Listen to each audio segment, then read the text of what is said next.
In this video, I am going to show you how to share your board on Pinterest with someone. That is quite simple and easy to do, so let's begin. And first, open up Pinterest app and then right here at the bottom right, hit add your profile icon. Now I'm on my profile and here I got some boards, and in any time I can share any of these boards with someone.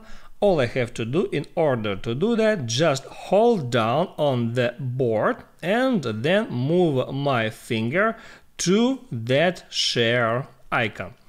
Here I got a lot of different options how I can share this board. I can use any apps or any messages from suggested, or I can use that copy link feature, so I can just tap here at copy link.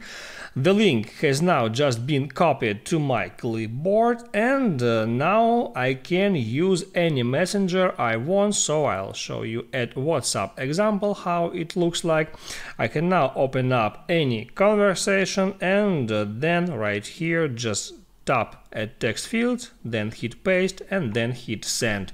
I have just sent the link to my specific board to that recipient. If this video helped you out, don't forget to like and subscribe.